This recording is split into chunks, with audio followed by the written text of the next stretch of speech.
Draymond Green becomes visibly upset. He gives up on a play. He does not get back on defense. This after Jordan Poole doesn't pass him the ball as he cut to the top of the key. Warriors go on to lose 137-128. After the game, Steve Kerr said his team in the first half was, quote, disconnected. All right, Shannon, is this a big deal or we're making too much of it and it's not a big deal? I don't want to make too much of it, but it's not a good look considering that the players that were involved.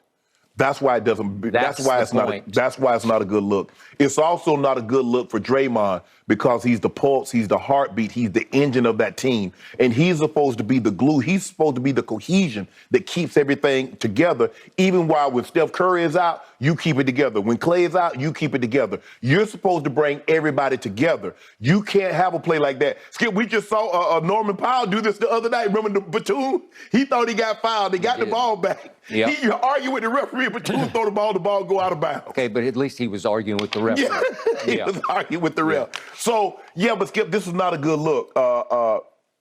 Skip, we got a video. Can we show you the video? I want to show you the video. And so maybe this will jar Draymond's memory. I know a guy that did something similar to this, Skip. Okay. Is that the one? Okay, Draymond wanted the ball. No, you remember when Draymond bought the. That's the one right there. That's the one. Hey, Draymond, you remember? Yeah. You remember when somebody paid for the ball and they ain't give it to you? You remember Draymond? That was the beginning of the end of Kevin Durant in Golden State. That's what I'm talking about, Skip. It's not a good look. Now, I don't believe it's to the extent of that. Clearly, Kevin Durant was visibly upset, and we considering what we saw Kevin Durant do on Sunday, who knows, maybe we don't go to overtime, maybe we don't lose the game, blah, blah, blah. But because of the participants, Jordan Poole, Draymond, and we don't really need to relive or rehash what transpired, but it wasn't a good look. Now, Skip, I don't think Jordan Poole like, hey, man, damn, that's Draymond. I see it wide open. I ain't throwing in the ball. I don't either. But that's the way Draymond took it. Mm-hmm. And then he made it, and then, he shrugs, and then Poole tries to give him the ball, and then the ball goes in. So it became a bigger deal than what it should have been, simply because of the way Draymond reacted in the aftermath of not getting the ball. So I'm sure Steve Kerr had a conversation with Draymond. I'm not talking to Jordan Poole because I don't believe Jordan Poole did anything intentional or egregious. I'm going to have a conversation with Draymond. We just can't do that. Because everybody is looking at the relationship between you and Poole. And anything that's slightly out of the ordinary, people are going to leap to the conclusion of something is going on. So, hey, let's temper that. I think Draymond's like, I don't know what he said because I didn't hear it. But I'm sure Draymond's going to say, hey, that's on me. I got to be I'm a leader, and I can't let that happen. You didn't hear it because Draymond ducked the media. Oh, okay. He calls himself the new media, so he would not speak to the old media, and I'm going to assume he's going to save his deepest thoughts for his own podcast because that's the way the new media operates. Right. I'm a member of the old media, and I'm about to take Draymond to task for something that was completely out of bounds and unacceptable. Okay. And I don't want to rehash what happened, but I need to restate the fact that before this season started, Draymond lost his cool and his mind for just a moment, and he punched one Jordan Poole right in the jaw, and somehow it got leaked. And I don't know how it got leaked. I never heard if they got to the bottom of who leaked it. Yeah. I thought it was an investigation. Yeah. What was the point? Somebody wanted to put Draymond on big blast, like big public, national, international blast. Warriors. Somebody did, and he got exposed for punching Jordan Poole right in the jaw. Mm-hmm. Speaking of clouds hanging over a team, I believe that cloud still hangs over this team because they had the best culture in all of basketball, and now they have a very questionable culture.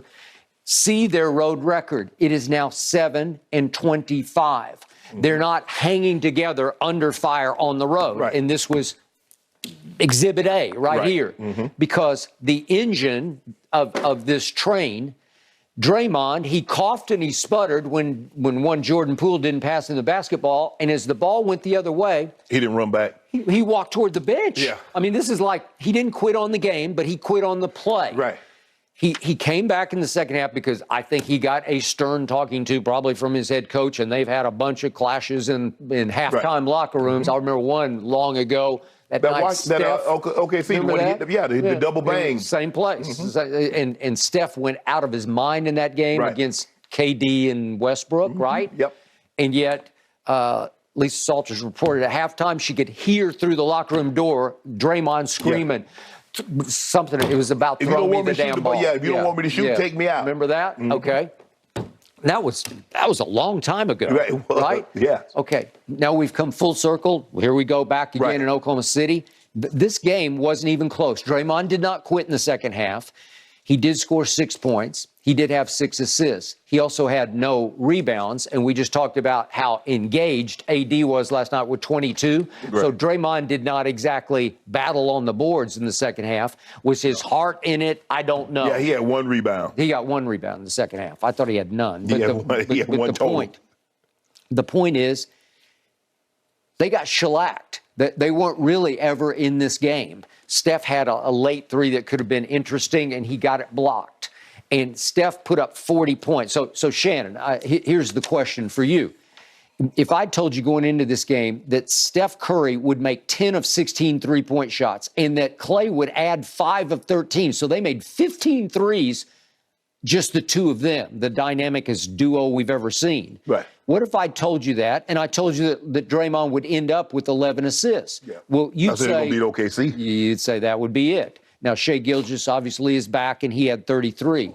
But would you believe that there were 7 Thunder players were in double figures last night because they don't play they don't play any defense anymore. They used to be the best defense. Yes. Now they're like in the 20s. Right. Okay, well, that's all you need to know. Right. And that's how they're 7 and 25 on the road. How many times back in the dynastic day when you saw Steph coming into your building, you were like, oh, God, we're in for it tonight, because that team was actually even better on the road because especially Steph, he loved to shut down a road crowd. Right. And he was doing his darndest last night to shut the crowd down with 40 points, and it didn't matter because you really weren't in the game because you don't play defense. They don't skip. OKC only played 9 players, 7 in double figures. Isaiah Joe had 9, and Waters the third had 7. So they damn near had everybody that played almost got double figures. Yep. And you think you're going to beat who? You already struggle on the road because you don't play defense. And last night you say, nah, we ain't playing 0 defense. Allow them to shoot 53% from the floor, 46% from the 3. You're going to lose. Even if Steph Curry goes 10 or 16, you allow somebody to do that, you're going to lose. That is correct. I saw an anonymous quote the other day from an NBA exec saying, don't sleep on Golden State. Don't be surprised if they win it all again this year. Not with that defense. I would be shocked. Yes. Seriously, right now, I would be shocked. Yes. I know Steph's been out for a while, and then they had a little 3-game winning streak featuring Klay. I just don't like the way they play defense, and I don't like their fractured culture anymore. And it's also possible, as much as I love Steve Kerr, good guy, it's also possible his voice is not being heard anymore in a locker room that is being more and more fractured because of the fractured relationship between Jordan Poole, the next Steph Curry, and Draymond Green. Just give you notice, the Warriors tried to go to a depth lineup with Kuminga. Yep. Because they normally start Kevon Looney. They do. They brought him off the bench. But Jordan Poole is, and I understand that he made his name, he cut his teeth coming off the bench, but he seems to be a different player now coming off the bench than when he's in the starting lineup. Okay. Look at his numbers when Steph was out. Look at his numbers when he's coming off the bench, Skip. Okay, and speaking of Jordan Poole, what happened to him in the second half? You don't think he was shook up by what happened? Because he scored how many in the second half? 0. Correct. He's 1 for 7 from the 3. Okay. Well, I got for the second half, he was 0 of 2 from 3. Yeah. 0 of 3 from the floor. Okay. So, and by the way, Draymond in the second half, I'm looking at rebounds. He had 0 on my book. You said he had 1. He had 1 rebound for the game. Oh, for the game. I was just talking about the second half. No, he had 1 rebound for the game. Okay. But then you come on, come on, Dre.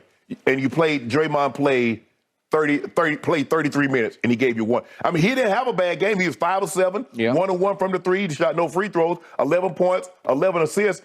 He was plus. He had the highest plus minus. But Skip, they don't play any defense. They're already a small, undersized team. Got out rebounded again by 11. Crushed on the glass, 13-8. Nah, I'm good. I'm like you. I'm gonna be shocked. The way they play defense, and teams can get whatever they want because they were already undersized, Skip. They don't really have a rim protector. Kevon Looney is okay, but he's really not a rim protector. I'm surprised they won 34 games.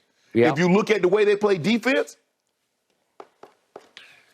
How many championship teams have a key player, a key leader of the team, walk off the floor during play because he's upset he didn't get the basketball? It's such a bad sign. It's a bad look and a bad sign. Yeah. And I say there's no way they're going to make any noise in the postseason. Draymond, is he back next year? I'm going to say no. I agree. Yep. I agree. Guys, if they want to make noise in the postseason, they got to figure out how to win on the road. They have been abysmal when they've been away from San Francisco. They have just one road win in the last 6 weeks. Wow. Crazy, right? Woo. All right. Let's talk a little bit about the Mavericks, gentlemen. Has Dallas finally figured out how to play with Kyrie and Luka, how to make this thing work? Let's unpack that on the other side of this break.